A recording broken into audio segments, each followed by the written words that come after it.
إن الحمد لله نحمده ونستعينه ونستغفره ونعوذ بالله من شرور أنفسنا ومن سيئات أعمالنا من يهده الله فلا مضل له ومن يضلله فلا هادي له وأشهد أن لا إله إلا الله وحده لا شريك له وأشهد أن محمدًا عبده ورسوله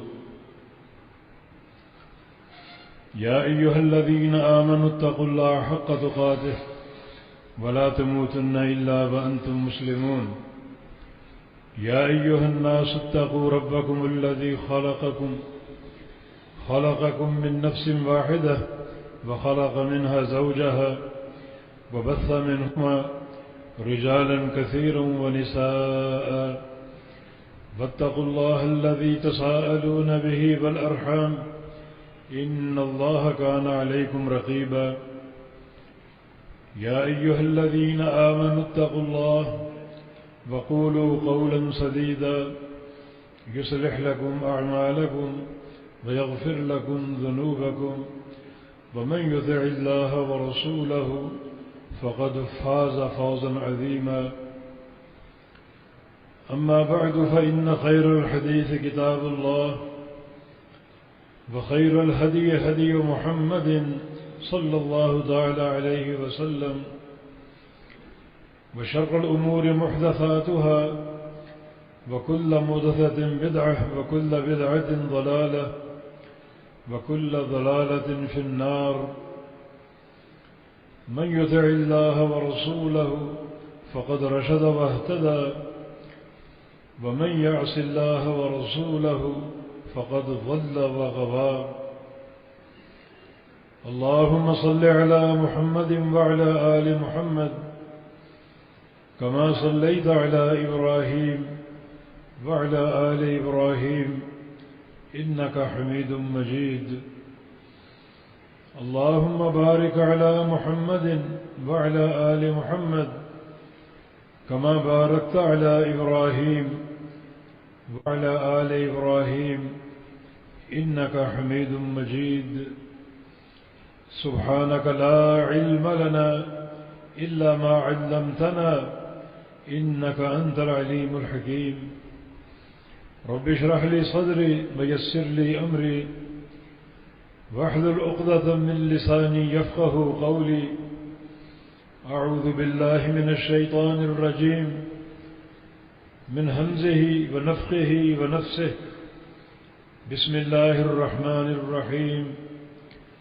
يا أيها الذين آمنوا اتقوا الله ولتنظر نفس ما قدمت لغد واتقوا الله إن الله خبير بما تعملون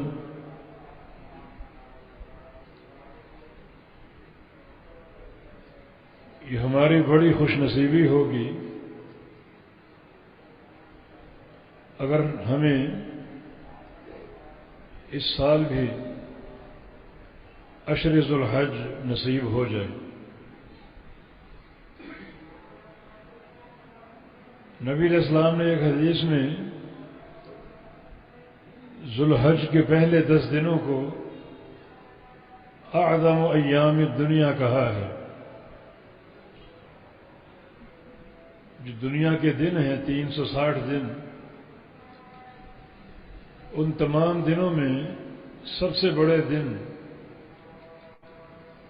عشر ذو الحج، یہ ذو الحج کے 10 دن۔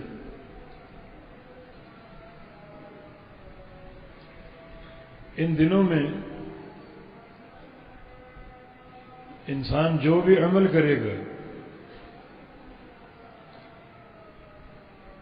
وہ ہر دن کے عمل سے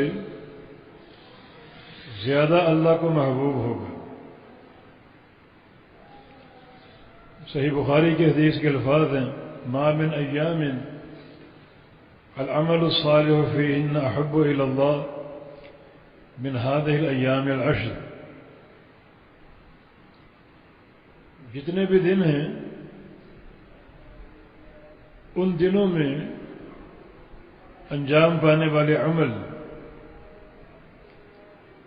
اللہ تعالیٰ کو ان 10 دنوں کے عمل ہر دن کے عمل سے زیادہ محبوب اور پسندیدہ ہے۔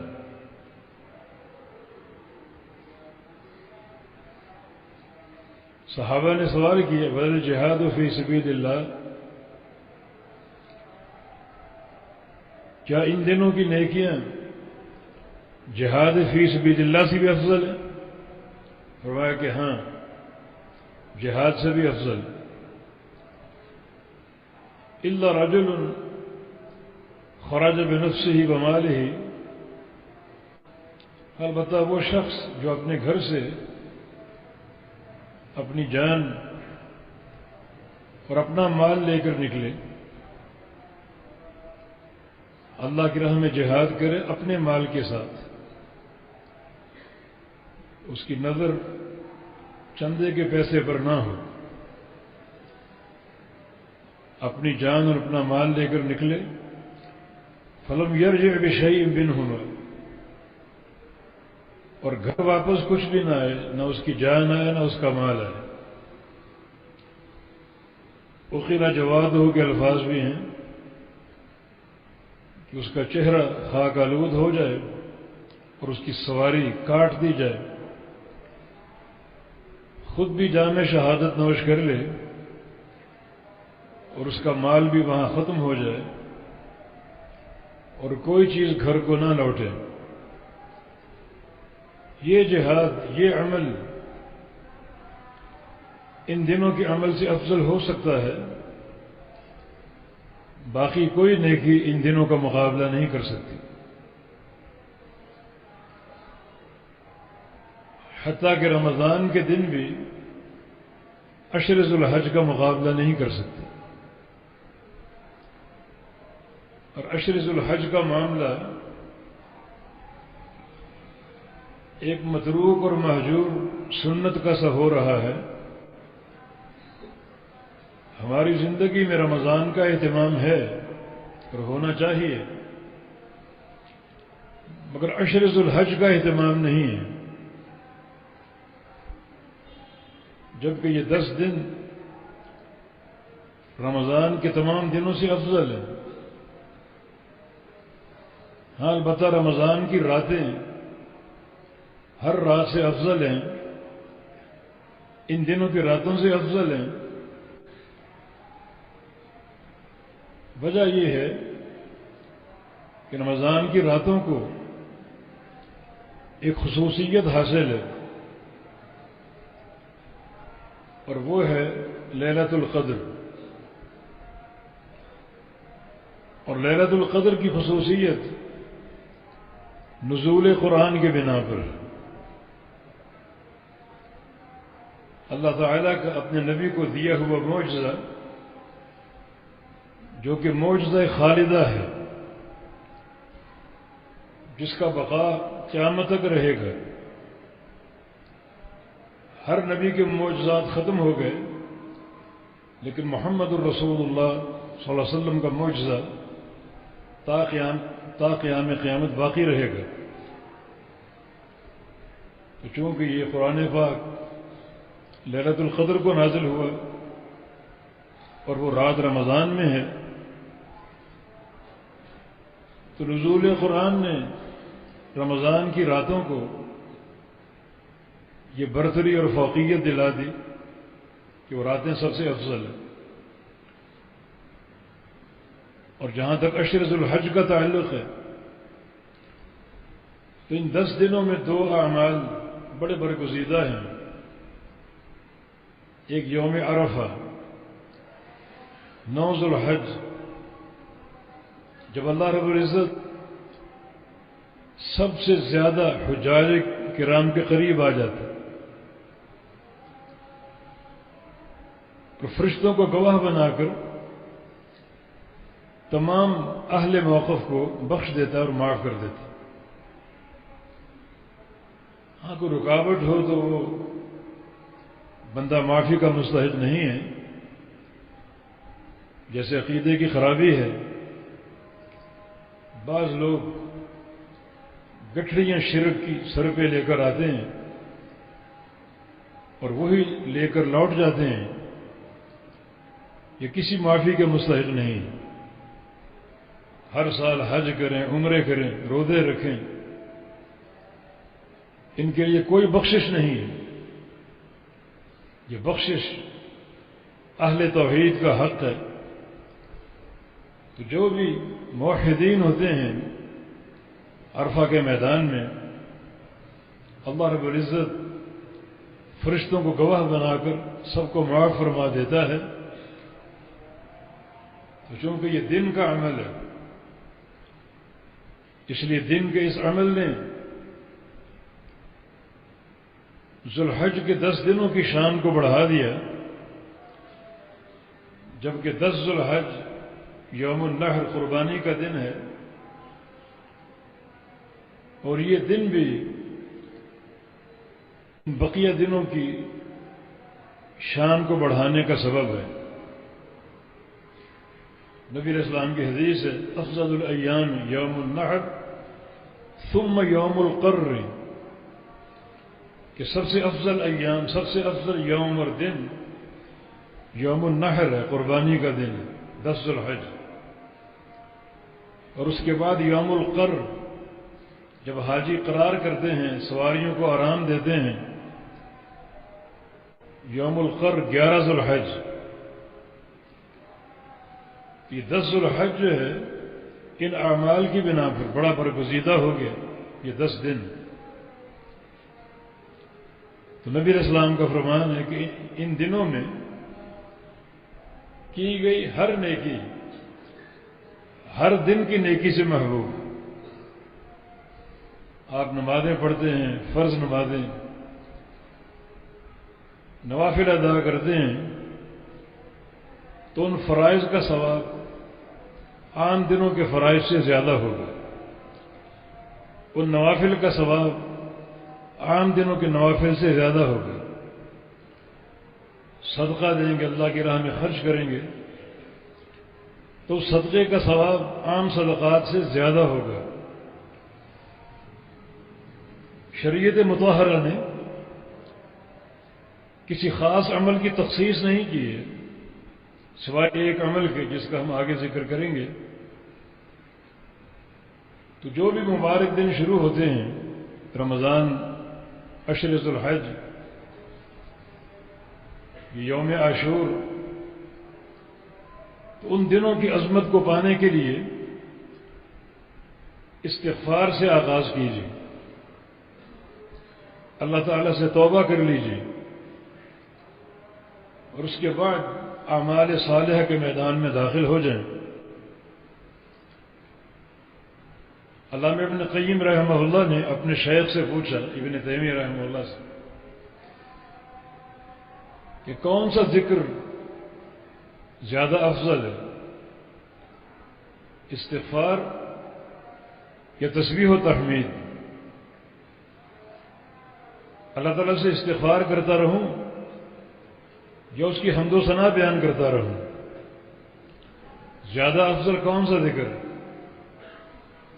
شیخ الاسلام رحمہ اللہ نے بڑا حکیمانہ جواب دیا، پوچھا تمہارے کپڑے اگر میلے کچیلے ہوں تو انہیں کس چیز کی ضرورت ہے، خوشبو کی یا صابن کی؟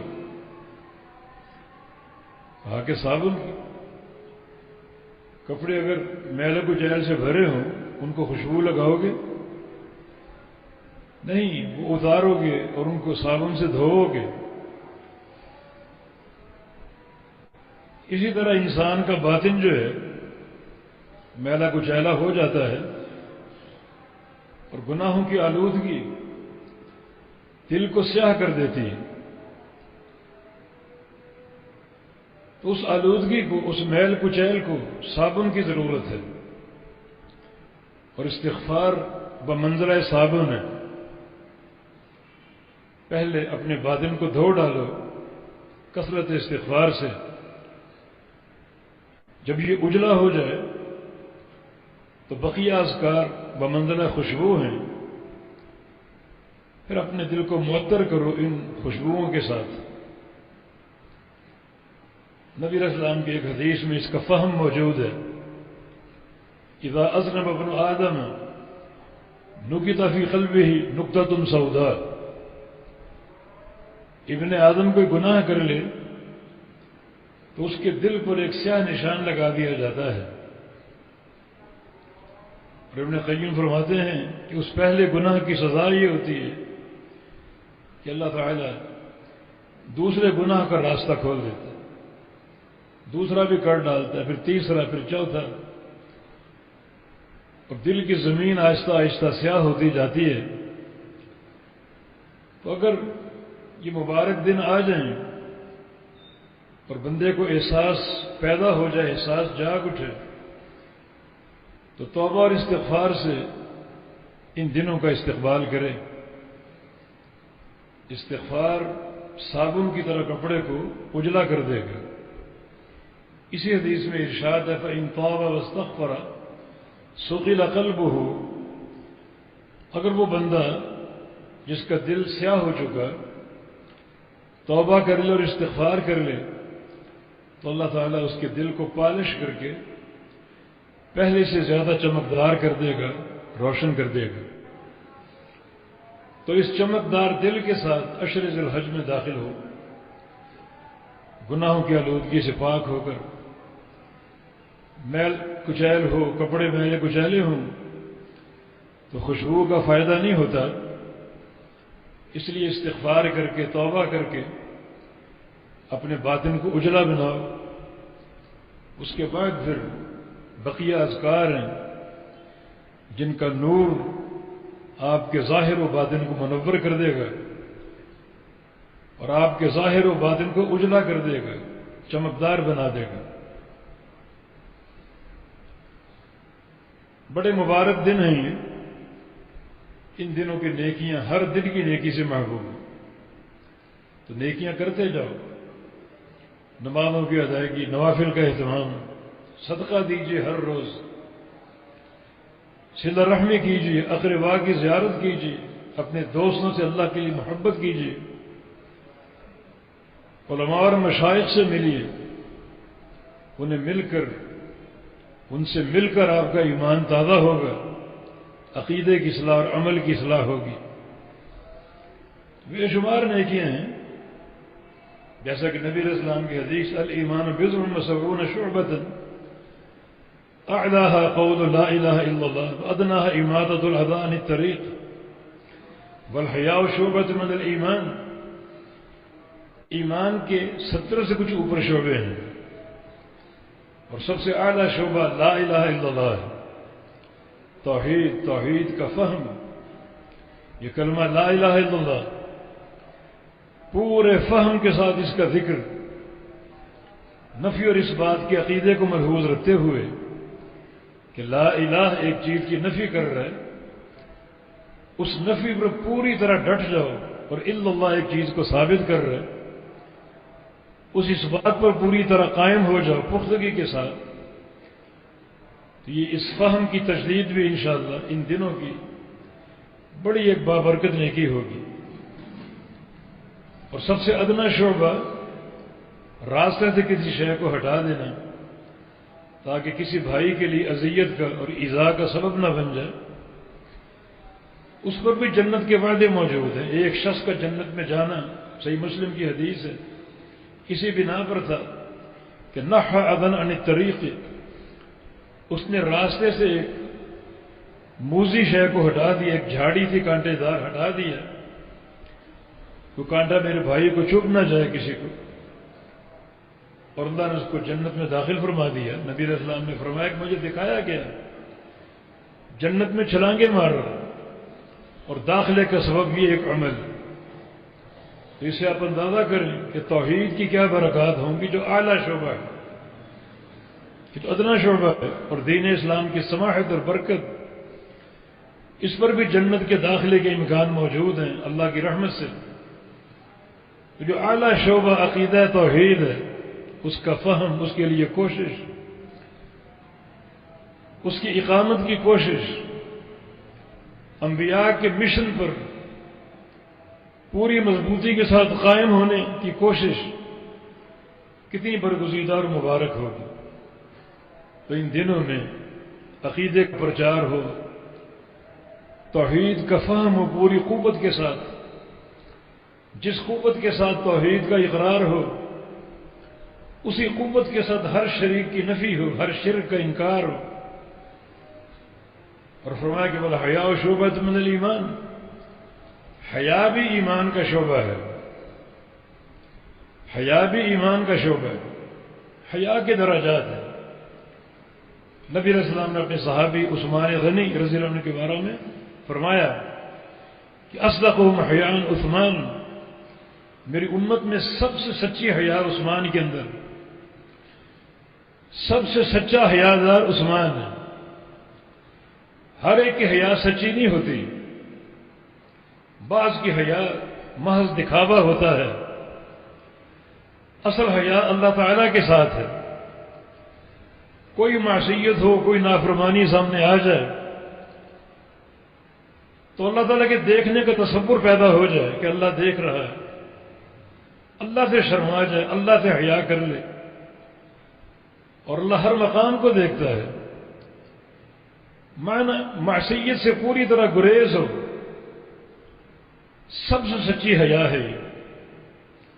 کچھ لوگ حیا کرتے ہیں اللہ تعالیٰ سے نہیں، لوگوں سے، بندوں سے، یہ حیا دکھلاوا ہوتا ہے، ریاکاری ہوتی ہے، کوئی اس کی قدر و قیمت نہیں ہے۔ سچی حیا اللہ تعالیٰ کے ساتھ ہے، اس کے بعد لوگوں کی حیا بھی ہو، اس حیا کا بھی احترام ہو، تو حیا ایمان کا ایک شعبہ ہے، یہ ایک تفصیلی مضمون ہے۔ تو بے شمار شاخیں ہیں ایمان کی، انہیں اپنانے کی کوشش کرو ان 10 دنوں میں۔ ہر نیکی بڑھ چڑھ کر پسندیدہ اور محبوب ہے، تو توبہ اور استغفار کے ساتھ میدان عمل میں آؤ، ہر عمل صالح اختیار کرنے کی کوشش کرو۔ پھر عمل کی 2 حیثیتیں ہیں، ایک فعلاً اور ایک ترکاً۔ بعض اعمال اختیار کرنا یہ عمل ہے، یہ فعل ہے عملی طور پر، نماز ہے، روزہ ہے، حج عمرہ ہے، یہ نیکی عمل کے ساتھ ہے۔ اور عمل کی دوسری قسم باعتبار ترک کے، چھوڑنے کے، اس کا تعلق گناہوں کے ساتھ ہے۔ جیسے ان ایام میں نیک اعمال سب سے افضل قرار پاتے ہیں، اسی طرح ان ایام کی حیا کرتے ہوئے، ان ایام کی جو برتری و فضیلت ہے اس معیار کو سامنے رکھتے ہوئے گناہوں سے احتراز، اپنے آپ کو گناہوں سے بچانا، یہ بھی ایک بڑا برگزیدہ عمل ہے۔ یعنی ترک معصیت بھی ایک عمل ہے، ترک گناہ بھی ایک عمل ہے۔ تو ان دنوں کا اسی طرح اہتمام ہو، اعمال صالح اختیار کر کے اور اعمال سیئہ سے اجتناب برت کے۔ اعمال صالح اختیار کرو گے تو ان کا اجر ہر دن کے عمل سے زیادہ محبوب ہوگا، اور گناہوں سے اپنے آپ کو بچاؤ گے اس کا بھی ثواب ملے گا ہر دن کے ثواب سے بڑھ کر۔ معنی ان دنوں کی محبت آپ کے دلوں میں پیوست ہو جائے، کثرت سے اعمال صالح انجام پائیں اور گناہوں سے گریز کریں، ان دنوں کی حیا کرتے ہوئے، ان دنوں کا اہتمام کرتے ہوئے۔ شریعت مطہرہ نے کسی عمل کی تحدید نہیں کی ہے سوائے ایک عمل کے، وہ قرآن و حدیث سے ثابت ہے۔ فرمایا وَيَذْكُرُ اسْمَ اللَّهِ فِي أَيَّامٍ مَعْلُومَاتٍ، اللہ کا ذکر کریں ایام معلومات میں۔ عبداللہ بن عباس فرماتے ہیں کہ ایام معلومات سے مراد عشر ذی الحج، ذی الحج کے 10 دن۔ تو ان دنوں کا جو سب سے ایک قریبی عمل ہے، محبوب عمل ہے، وہ اللہ کا ذکر ہے۔ اللہ کا ذکر تو عمومی طور پر بھی سب سے افضل ہے۔ الا ادلکم بخیر اعمالکم اذکاها عند ملیککم، تمہیں بتاؤں تمہارا سب سے بہتر عمل کون سا ہے، اور تمہارا مالک اور خالق اس کے نزدیک سب سے پاکیزہ عمل کون سا ہے؟ وخیر لکم من ان تنفقوا الذهب والفضة، صبح سے شام تک سونے اور چاندی کی خیرات کرتے رہے، اس سے بھی افضل ہے۔ وخیر لکم من ان تلقوا عدوکم فتضربوا اعناقهم ويضربون اعناقكم يضربوا اعناقكم، اور اس سے بھی بہتر کہ تم دشمن سے جا کر میدان جہاد میں ملو اور تم ان کی گردنوں پر وار کرو، وہ تمہاری گردنوں پر وار کریں، تم انہیں قتل کریں، وہ تمہاری شہادت کے درپے ہوں، اس سے بھی افضل۔ 4 عمل کے درجات۔ صحابہ سراپا اشتیاق بن گئے کہ بھلا وہ کون سا عمل ہے جو پورا دن اور رات سونے چاندی کی خیرات سے افضل ہے، اس جہاد سے بھی افضل جس میں شدت کا معرکہ ہو، دشمن سے بھرپور لڑائی ہو، قتل کرتے یا قتل ہو جائے۔ تو رسول اللہ صلی اللہ علیہ وسلم نے فرمایا کہ ذکر اللہ، وہ اللہ کا ذکر۔ تو اگر یہ ذکر ان 10 دنوں میں ہو تو اس کی عظمت کا کیا کہنا ہے؟ حدیث میں کلمات ذکر کی تحدید ہے۔ فَأَكْثِرُوا فِيهِنَّ مِنَ التَّكْبِيرِ وَالتَّهْلِيلِ وَالتَّحْمِيدِ۔ مسند بزار کی ایک حدیث میں تسبیح کا ذکر بھی ہے۔ ان 10 دنوں میں کثرت سے تکبیر کہو، تحلیل کہو اور تحمید کہو۔ تکبیر کا معنی اللہ اکبر کہنا، اور تحلیل کا معنی لا الہ الا اللہ کہنا، اور تحمید کا معنی الحمدللہ کہنا۔ اور یہ ساری چیزیں ان تکبیرات میں جمع ہیں جو آپ پڑھتے ہیں اور آپ کو یاد ہے۔ وہ الفاظ نبی علیہ السلام سے ثابت نہیں ہیں مگر سلف سے ثابت ہیں، تابعین سے ثابت ہیں، اور وہ سارے الفاظ اسی حدیث کی ترجمانی کرتے ہیں۔ اللہ اکبر، اللہ اکبر، لا الہ الا اللہ واللہ اکبر۔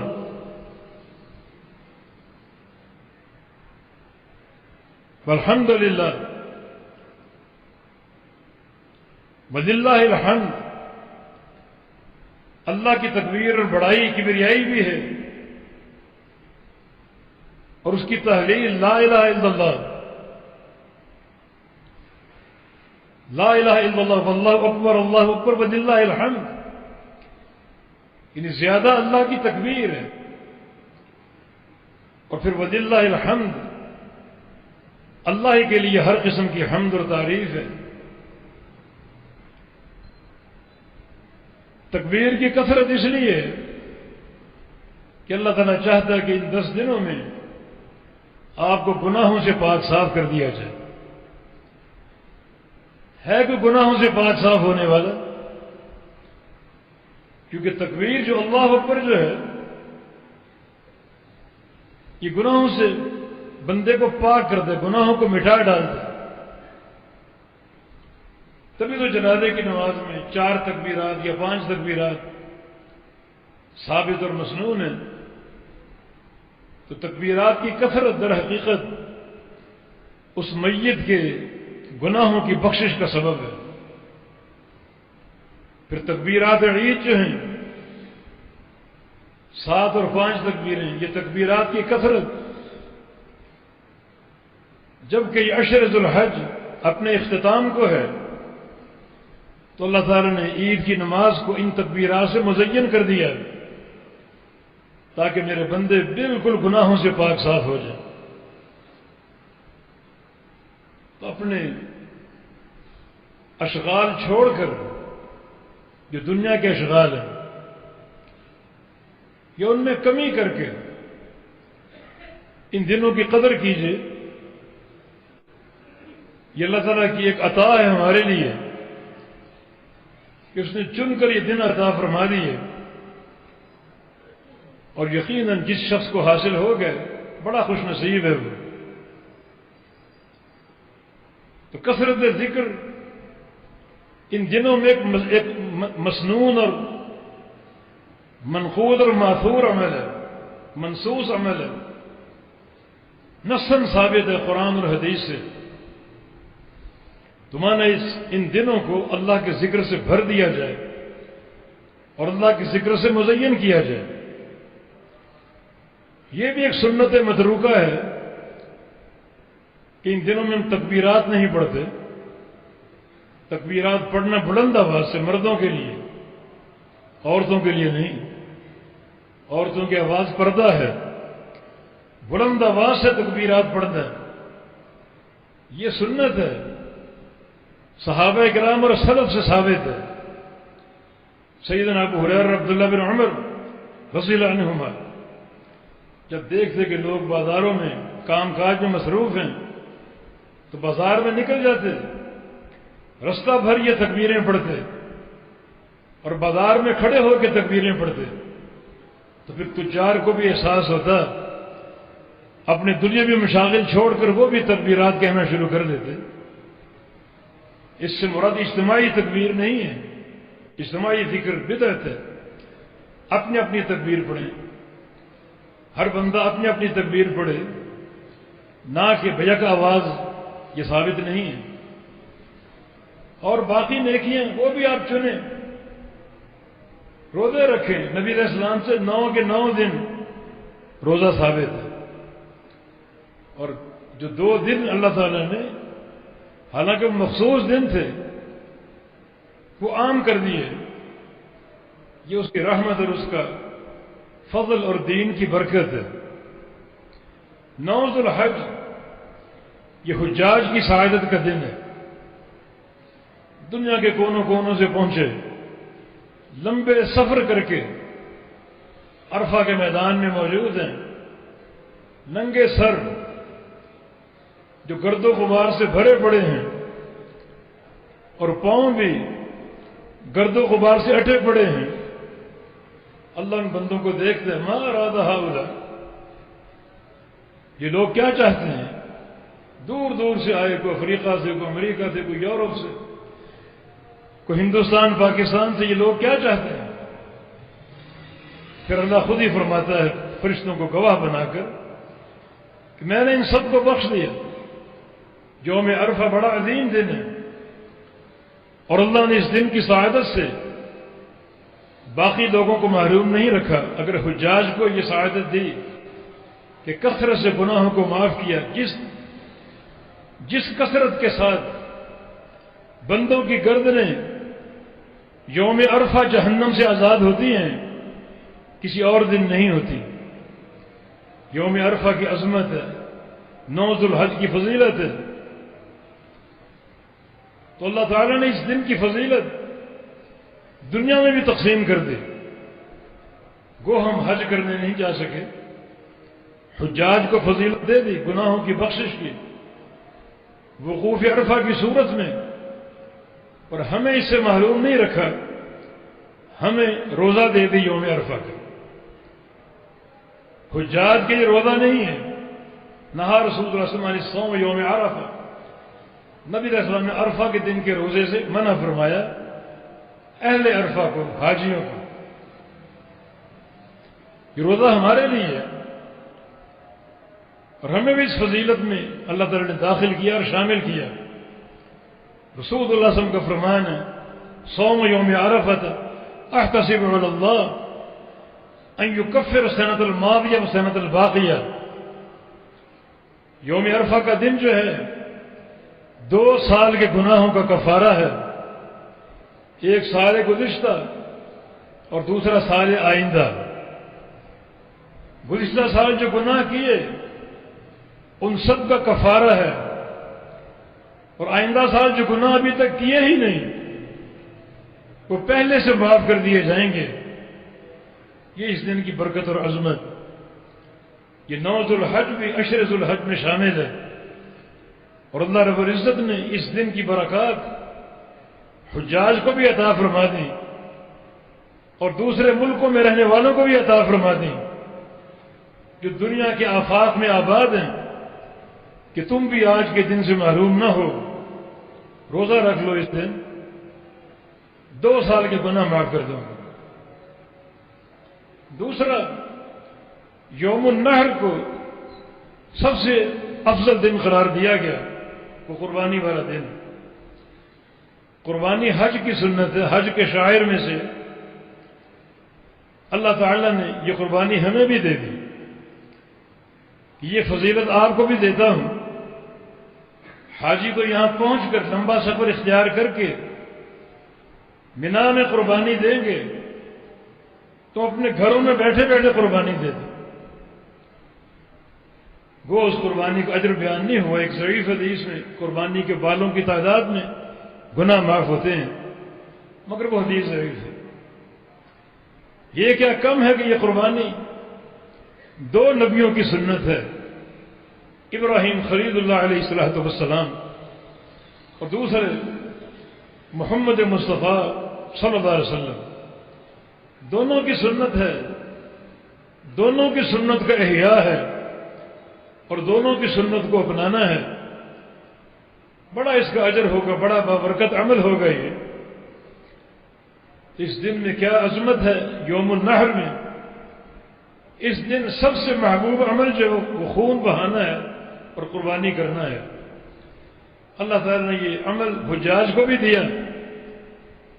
منا کے میدان میں بڑی کثرت سے قربانیاں ہوں گی، بسم اللہ اللہ اکبر کی صدائیں گونجیں گی اور اللہ کی تکبیر، اس کی کبریائی بلند ہوگی، اور دنیا کے کونے کونے میں بھی اللہ رب العزت کی کبریائی اور اس کی بڑائی بیان ہوگی، اور یہ نعرے گونجیں گے اللہ اکبر کی صورت میں، اس کی کبریائی بیان ہوگی۔ اللہ تعالیٰ یہ قربانی کا خون دیکھ کر بندوں کے گناہوں کو معاف کر دے گا۔ تکبیرات گناہوں کی بخشش کا باعث ہے۔ اچھی قربانی خریدو، اچھے خون والی، اچھی پلی ہوئی، اچھی صحت مند، وہ زیادہ بابرکت ہوگی، اللہ کے قرب اور اس کی رضا کا باعث ہوگی۔ لن ينال الله لحومها ولا دماؤها ولكن يناله التقوى منكم۔ لیکن یاد رکھو اللہ تعالیٰ کو تمہاری قربانی کا نہ تو خون پہنچتا نہ گوشت پہنچتا ہے۔ گوشت کتنا ہے اور خون کتنا ہے یہ ثانوی عمل ہے، یہ بعد میں دیکھا جائے گا۔ پہلے آپ کے دلوں کے اخلاص کو دیکھا جائے گا، تقوی کو دیکھا جائے گا۔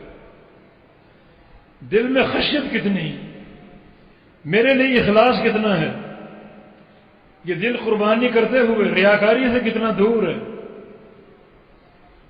اپنے اخلاص کی حفاظت کرو۔ بہت سے لوگ بڑے مہنگے جانور خرید لیتے ہیں اور پھر ان کو ٹینٹوں میں سجا کے ہار پہنا کے رکھتے ہیں، دنیا آ کر دیکھے، میڈیا آئے اس کی تصویریں نشر کرے، اس کی قیمتوں کا اعلان ہوتا ہے، 1 کروڑ روپے کی قربانی ہے۔ میرے بھائی یہ سارے ریا کے عمل ہیں، یہ عمل چھپ کے انجام دو، ایک قربانی پورے کنبے سے کفایت کر جائے گی۔ یہی اخلاص کی حفاظت کا ذریعہ ہے۔ زیادہ کرنا چاہیں تو کر سکتے ہیں، مگر اخلاص کی حفاظت کرتے ہوئے۔ اللہ تعالیٰ قربانی کے خون کو نہیں دیکھتا، نہ اس کے گوشت کو دیکھتا ہے، بلکہ قربانی کرنے والے کے دل کو دیکھتا ہے۔ ان اللہ لا ينظر الى صورکم ولا الى اجسامکم ولا الى اموالکم ولكن ينظر الى قلوبکم واعمالکم۔ اللہ رب العزت تمہاری صورتیں نہیں دیکھتا، جسم نہیں دیکھتا، مال نہیں دیکھتا کہ قربانی کتنے کی خریدی ہے، پہلے تمہارے دل کو دیکھتا ہے، پھر عمل کو دیکھتا ہے، پھر جو قربانی کی قیمت ہے جتنی بڑھ چڑھ کر دو گے اللہ کی رضا کے لیے، اس کا اجر بھی ہے، ثواب بھی ہے، لیکن ایسا نہ ہو کہ یہ زیادہ قیمت ریاکاری کی بھین چڑھ جائے اور سارا عمل بیکار ہو جائے، سارا عمل برباد ہو جائے۔ اس دن سنت کے تقاضے پورے کرنا، عقیدہ توحید کا نشر و اعلان تکبیرات کی صورت میں، اور پھر قربانی کرنا اخلاص کے ساتھ اور تقوی کے ساتھ بڑا ایک شرعی مطلوب ہے. سال میں ایک بار یہ دن آتا ہے، اس کو ضائع نہ کر دینا، اس دن کی حفاظت کرنا، ہر سنت کو اپنانا، پوری طرح اخلاص برقرار رہے اور توحید تو ہر سانس موجود ہو، ہر آن موجود ہو. شرک کی نفرت اور توحید کی حفاظت اور کلمہ توحید کا اعلاء ہو. یہ سارا عمل اقامت توحید ہے، پورا حج اقامت توحید ہے، یہ قربانی اقامت توحید ہے. تو اس نیت کو برقرار رکھو اور توحید کے معاملے کو سر فہرست رکھو اور اپنے اخلاص کی حفاظت کرو، سنت کے تقاضے پورے کرو. کچھ باتیں باقی ہیں انشاءاللہ آئندہ جو میں عرض کریں گے. اللہ تعالی ہمیں اخلاص عطا فرما دے، اللہ تعالی توحید کی قوت عطا فرما دے، اللہ تعالی شرک کی نفرت پوری قوت سے عطا فرما دے. اللہ توفیق دے کہ یہ 10 دن جو آ رہے ہیں ان کی ہم قدر پہچانیں، ان کا حق ادا کرنے کی کوشش کریں اور اللہ ان دنوں میں ہم سے راضی ہو جائے. اللہ ہمارے گناہوں کو معاف فرما دے، اللہ ہم کو پاک اور صاف کر دے. اللہ تعالی نے یہ دن چن کر ہمیں دیے ہیں اسی لیے کہ ہمارے درجات بلند ہوں اور اپنے بندوں کے گناہوں کو معاف کر دو.